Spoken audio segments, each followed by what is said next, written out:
Hi అండి, నమస్కారం. Welcome back to Lalitha Valluri kitchen. ఈరోజు నేను టీ టైంకి ఒక ఇన్స్టెంట్ స్నాక్ అయితే చూపిస్తున్నానండి. ఇది చాలా తొందరగా ఈజీగా అయిపోతుందండి. మనకి క్యాబేజ్ ఉంటే సరిపోతుందండి, ఇంకేం అవసరం లేదు. దీనికి చాలా ఫాస్ట్గా మనం పకోడీలు అయితే ఎలా వేసుకుంటామో ఈజీగా అంతే ఈజీగా చేసేసుకోవచ్చండి. ఎక్కువ ఐటమ్స్ కూడా అవసరం లేదు. దీనికి చాలా బాగుంటుందండి. టేస్ట్ మాత్రం చాలా బాగుంటుంది, క్రిస్పీగా ఉంటాయి కూడా. ఈవినింగ్ స్నాక్స్ పిల్లలకి పెద్దవాళ్ళకి తినడానికి చాలా టేస్టీగా ఉంటాయి. ఒకసారి ట్రై చేసుకోండి మీరు కూడా. ఫస్ట్ ఒక 250 గ్రామ్ వరకు మనం క్యాబేజీ తీసుకోవాలండి.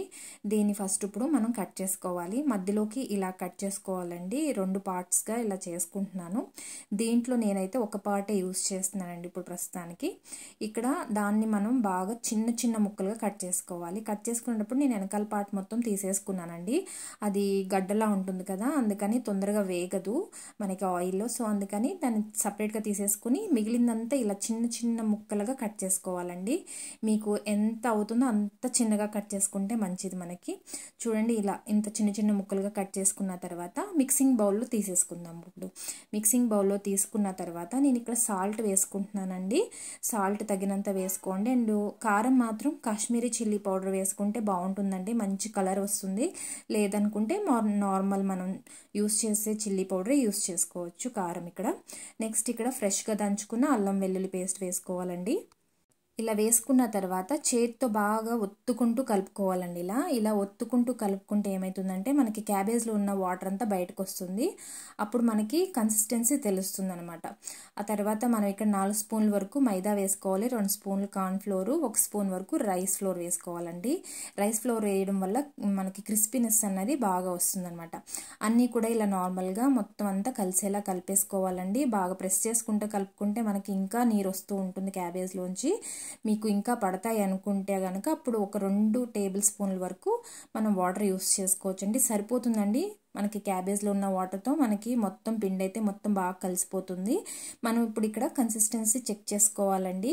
కన్సిస్టెన్సీ చూసుకుంటే మనకి ఇక్కడ మనం ఎలా అయితే మనం పకోడీలు అయితే ఎలా వేసుకుంటామో చిన్న చిన్నగా ఆ కన్సిస్టెన్సీ మట్టికి మనం కలుపుకోవాలి. మీరు ఎక్కువ నీళ్ళు పోసేసుకున్నారంటే జారుగా అయిపోతుంది, ఆయిల్ కూడా ఎక్కువ పీల్చేసుకుంటుంది. చూసుకుని కలుపుకోవాలండి. నెక్స్ట్ ఇక్కడ ఆయిల్ ఇక్కడ హీట్ అయ్యాక బాగా వేడి మీద ఉన్నప్పుడే మనం ఇలా కొద్ది కొద్దిగా వేసుకోవాలండి పకోడీలాగా. మనం పకోడీలు అయితే ఎలా వేసుకుంటామో అలా వేసేసుకోవాలి ఈజీగా.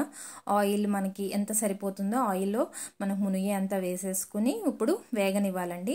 ఎర్రగా గోల్డెన్ కలర్ వచ్చే వరకు మనం వేయించుకోవాలి. ఇక్కడ వేగడం తొందరగానే వేగుతుందండి. ఇప్పుడు మీడియం ఫ్లేమ్లో పెట్టేసుకుని ఇలా వేయించుకోవచ్చు. ఇలా వేగిన తర్వాత తీసేసుకుని ఒక టిష్యూ పేపర్ పైన వేసుకోండి. ముందుగా ఏమన్నా ఆయిల్ ఎక్సెస్ ఆయిల్ ఉంటే పీల్చుకుంటుంది, లేదంటే మీరు డైరెక్ట్గా సర్వింగ్ బౌల్లో తీసుకుని సర్వ్ చేసేసుకోవచ్చు.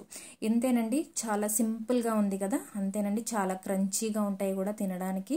ఈవినింగ్ అయితే ఈ రైనీ సీజన్లో, ప్రత్యేకించి ఈ రైనీ సీజన్లో పిల్లలకి స్కూల్ నుంచి రాగానే ఇవ్వడానికి, పెద్దలకి ఇంట్లో ఉన్న వాళ్ళకి టీ టైంతో ఇలా ఇచ్చారంటే చాలా ఇష్టపడి తింటారు అందరూ కూడా.